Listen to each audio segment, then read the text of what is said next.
Bismillahirrahmanirrahim. Assalamu alaikum to you all, my dear students.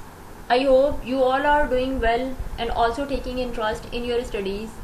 Here is your teacher Sabah Akhtar, master trainer and lecturer of biology, and I am going to present this lecture from the platform of Army Public School and College. Dear students, today we are going to start our new chapter number 22, inheritance, and the topic which we are going to study today is Mendelian inheritance, and this topic is taken from class 2nd year. So before starting our topic, what are the objectives of today? At the end of the lecture, you will be able to define the term inheritance and describe Mendelian inheritance. So let's begin our topic. The similar characteristics that pass from parents to their offspring are collectively called heredity. बेटा वो characteristics जो हमारे parents से हम लोगों में transfer होती हैं और सिमिलर कैरेक्टरिस्टिक्स जो हमारे पेरेंट्स से हम लोगों में ट्रांसफ़र हुई हैं, इसे हम कहते हैं हेरिडिटी. ठीक है, वो सिमिलर कैरेक्टरिस्टिक्स जो पेरेंट्स से ऑफस्प्रिंग में ट्रांसफर हों. ठीक है, तो ये जो ट्रांसफॉर्मेशन है, ये जो कैरेक्टरिस्टिक्स हैं, इनको हम कहते हैं, ये क्या है, हेरिडिटी है. The resemblance however is not complete. Offspring differ from each other and their parents in many respect. बेटा ये जो रिजेम्बलेंस है ये कंप्लीट नहीं होती. ऐसा नहीं होता कि जो ऑफस्प्रिंग है वो एग्जैक्टली सिमिलर हो अपने पेरेंट के. तो कुछ ना कुछ जो होते हैं रिजेम्बलेंस होती है और कुछ वेरिएशंस भी होती हैं, डिफरेंसेस भी होते हैं. These differences are known as variations, और ये जो डिफरेंसेस होते हैं इनको हम कहते हैं वेरिएशंस. वो सिमिलर कैरेक्टरिस्टिक्स जो पेरेंट्स या ऑफस्प्रिंग में पास हों उसको हम हेरिडिटी कहते हैं, और डिफरेंसेस उनको हम कहते हैं वेरिएशंस. ठीक है, both similarity and differences are the part of inheritance which play a significant role in the formation of new species. But similarities और डिफरेंस जो हैं ये दोनों ही इनहेरिटेंस का पार्ट हैं, जो एक अहम किरदार अदा करते हैं एक नई स्पीशी की फॉर्मेशन में. ठीक है, मतलब एक जब न्यू स्पीशी बनती है तो उसमें कुछ, या न्यू जब इंडिविजुअल बनता है तो उसमें कुछ जो कैरेक्टरिस्टिक्स होती हैं वो एग्जैक्टली सिमिलर होती हैं पेरेंट्स के, और कुछ जो है डिफरेंसेस भी होते हैं जिन्हें हम वेरिएशन कहते हैं. The science which deal with the mechanism of the heredity and variation is called genetics. वो साइंस जिसमें हेरिडिटी और वेरिएशंस को स्टडी किया जाता है उसे हम कहते हैं genetics. Since genes control the heredity and variation, so the term genetics is also refer to as study of genes. बेटा जीन्स ही कंट्रोल करती हैं हेरिडिटी को भी और वेरिएशंस को भी, तो इसलिए जेनेटिक्स को हम लोग स्टडी ऑफ जीन्स भी कहते हैं, क्योंकि ये सारी जो है वो जीन्स के अंडर ही होते हैं. ये सारे फंक्शंस जीन्स ही हेरिडिटी को और वेरिएशंस को कंट्रोल करते हैं. Now here is the Mendelian inheritance. The science of genetics originated in the year 1900 with the rediscovery of an article originally published in 1866 by an Augustinian monk named Gregor John Mendel. बेटा जो genetics है, ये जो science है genetics की, ये 1900 में originate हुई थी जब एक आर्टिकल को दोबारा से उसकी रीडिस्कवरी की गई, जो कि पब्लिश हुआ था 1866 में. और इसको पब्लिश किसने किया था? एक अगस्तिनायन मंक था जिसका नाम था ग्रेगर जॉन मेंडल. उसने इसको पब्लिश किया था. Mendel was the first who successfully explained the mechanism of inheritance during his research work on a P plant.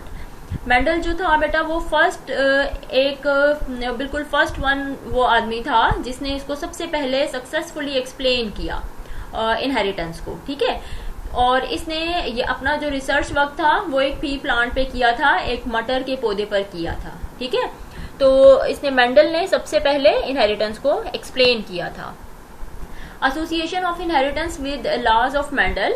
In 1860s Mendel discovered mechanism of inheritance based on his experimental work with pea plant. बेटा 1860 में Mendel ने inheritance का mechanism जो था discover किया. उसने pea plant पे experiment किया. The first step of his experimental work was to develop true और प्योर ब्रेड वेराइटीज और लाइन्स. बेटा इसका जो फर्स्ट स्टेप था इसके एक्सपेरिमेंटल वर्क का, वो क्या था कि इसने ट्रू या प्योर ब्रेड वेराइटीज प्रोड्यूस की थी, सबसे पहले इसने डेवलप की थी। A plant that produce all the offspring of its own phenotype upon self-fertilization is called true or pure breeding plant। बेटा वो प्लांट्स जो बिल्कुल अपने ही तरह की ऑफस्प्रिंग प्रोड्यूस करें, बिल्कुल फिनोटाइप सेम हो उनकी, जब उनको सेल्फ फर्टिलाइज करवाया जाए तो ऐसे प्लांट्स को हम कहते हैं कि ये ट्रू हैं या प्योर ब्रीडिंग प्लांट्स हैं। मतलब दो प्लांट्स को लिया और उनको आपस में क्रॉस करवाया, सेल्फ फर्टिलाइजेशन ही करवाई उनमें। सेल्फ फर्टिलाइजेशन के बाद जो रिजल्ट आया, जो प्रोजेनी या ऑफस्प्रिंग जो आई, वो बिल्कुल ट्रू ब्रीडिंग थी या प्योर ब्रीडिंग प्लांट्स ही थे, बिल्कुल अपने पेरेंट्स की तरह ही आए। तो ऐसे प्लांट्स को हम कहते हैं कि ये क्या है, ट्रू ब्रीडिंग है या प्योर ब्रीडिंग प्लांट्स हैं। For example, if a round seed plant, round seed shape plant is self fertilised and all of its offspring are also round seed shaped, the parent as well as offspring both will be true or pure breeding। Example दी गई है कि अगर round seed shape plant को self fertilise करवाया जाए, मतलब इसको क्रॉस करवाया जाए राउंड सीड शेप प्लांट ही से, तो जो ऑफस्प्रिंग आएगी सारी वो कैसी आएगी, वो सारे के सारी राउंड सीड शेप्ड ही आएंगे सारे प्लांट्स, मतलब बिल्कुल पेरेंट जैसे ही आएंगे। तो इसके रिजल्ट में हम क्या कहेंगे कि पेरेंट भी और ऑफस्प्रिंग दोनों ही क्या है, ट्रू ब्रीडिंग या प्योर ब्रीडिंग प्लांट्स हैं। ठीक है, राउंड सीड को राउंड सीड शेप के साथ ही क्रॉस करवाया तो रिजल्ट में राउंड सीड शेप ही प्लांट आएंगे, तो इसको हम कहते हैं ट्रू या pure breeding plant. A true और pure breeding plant can be developed by repeated self fertilisation through successive generation until the true bred is achieved.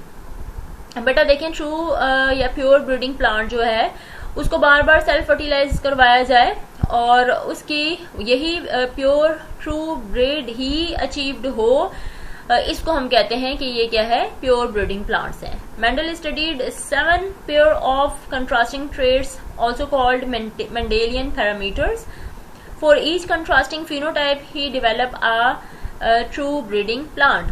But Mendel ने 7 डिफरेंट कंट्रास्टिंग ट्रेट्स को स्टडी किया था जिनको कहा जाता है Mendelian parameters, which we have studied in detail in our class matric as well. तो बेटा और हर जो कंट्रास्टिंग फिनोटाइप थी उसका रिजल्ट सेम ही आया था, मतलब ट्रू ब्रीडिंग प्लांट्स ही उसके रिजल्ट में आए थे, और वो जो 7 कंट्रास्टिंग ट्रेट्स हैं उनको हम कहते हैं Mendelian parameters. In second step he performed hybridization, a cross fertilization between two individuals having contrasting phenotype. For example, a cross fertilization of round seed shaped plant with wrinkled seed shaped plant, monohybrid cross, or a cross fertilization of round seed shape and yellow colored seed plant with a wrinkled shape and green colored seed plant, dihybrid cross are kind of hybridization। But second step में इसने hybridisation की थी, cross fertilisation करवाई थी। दो इसने individual लिए थे जिनकी कंट्रास्टिंग फिनोटाइप थी।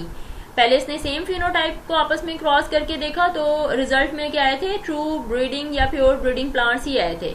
अब इसने सेकेंड स्टेप में क्या किया, इसने 2 डिफरेंट कंट्रास्टिंग फिनोटाइप ली। फॉर सपोज इसने राउंड सीड शेप को क्रॉस करवाया रिंकल्ड सीड शेप के साथ। मोनोहाइब्रिड क्रॉस था क्योंकि इसने एक सिंगल कैरेक्टरिस्टिक या एक ट्रेट को स्टडी किया और उसको ही क्रॉस करवाया। जब इसकी क्रॉस फर्टिलाइजेशन करवाई तो उसका रिजल्ट इसने ऑब्जर्व किया, और सेकंड इसने क्या किया कि दो कैरेक्टरिस्टिक्स को भी क्रॉस करवाया था। इसने राउंड सीड शेप को लिया, उसके साथ येलो कलर को भी मतलब उसने ले लिया, और सेकंड इसने इसको क्रॉस किसके साथ करवाया, रिंकल सीड शेप के साथ, और कलर उसका कैसा था, ग्रीन कलर था। ठीक है, इसको हम कहते हैं डायहाइब्रिड क्रॉस। दो जो डायहाइब्रिड क्रॉस जिसमें 2 कैरेक्टरिस्टिक्स दिए जाए, एक सीड शेप ले ली गई राउंड और रिंकल्ड, और दूसरा सीड कलर ले लिया गया which is yellow and green. तो इनको आपस में क्रॉस करवाया, क्रॉस फर्टिलाइजेशन करवाई। The study of inheritance of single trait and then the combination of 2 or 3 traits one by one was the secret of success of Mendel. बेटा inheritance इसने सबसे पहले स्टार्ट कहाँ से किया, इसने सिंगल ट्रेट इनहेरिटेंस को स्टडी किया, उनको आपस में क्रॉस करवाया, फिर इसने आहिस्ता आहिस्ता से ट्रेट्स बढ़ाता गया, ये कैरेक्टरिस्टिक्स को बढ़ाया। दो कॉम्बिनेशन करवाई, 2 ट्रेड्स की, फिर 3 ट्रेड्स की, और आहिस्ता आहिस्ता 1 बाय 1 जो है ये बढ़ाता गया। यही मेंडल की सक्सेस का एक सीक्रेट है। Based upon observation of these experiment, Mendel proposed two generalization which are commonly known as Mendel's law of inheritance।